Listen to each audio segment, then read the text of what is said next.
The new game console hadn't even been played with and was already thrown into the bathtub for a bath. His wife questioned John, asking how he could still play games with the little money he made. John, who feared his wife, was used to only getting scolded. Even the last bit of territory was lost. He finally couldn't hold it in anymore. 나도 회사 생활 지쳐. 집에 와서 마음 편히 쉬고 싶고 내일을 버틸 수 있는 힘도 없고 싶고 그래. 근데 이게 뭐야? 회사보다 집이 더 지쳐. 고객보다 마누라 상대하기 더 어려워, 젠장. 넌 너만 힘든 줄 알지? 너랑 사는 나도 있어. 왜 이래?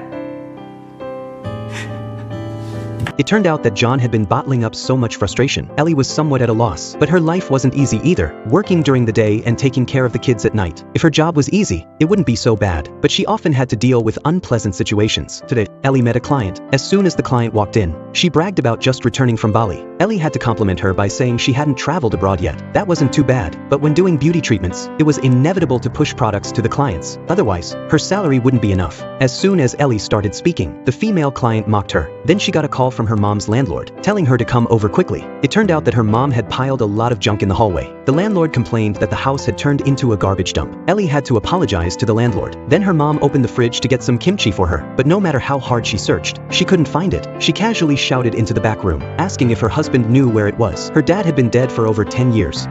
엄마, 어?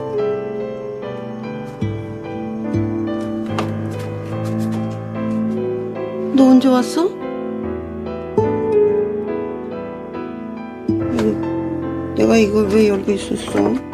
Ellie finally understood. She hadn't expected that her mother had developed dementia. Ellie remembered that a friend worked at a nursing home, so she contacted her to ask how much it would cost per month. Her friend said it would be about 120,000. Ellie's face immediately showed difficulty. Her usual expenses were already tight. How could she afford to send her mom to a nursing home? But at that very moment, her useless husband had spent 400,000 on a game console. How could she not be angry? What was even more infuriating was that just a few days ago, she had asked John about a promotion and salary raise. She had been so confident, but that was also ruined because of the game console. It turned out that John had bought a second-hand game console in perfect condition. In order to leave work on time and not delay the transaction with the seller, John had broken the rules and processed a deal for a client. He didn't expect it to be discovered during the audit. The entire branch got points deducted, and his promotion was ruined because of it. But unexpectedly, the game console also got wet because of his wife. Now he had lost both money and face, and he finally exploded.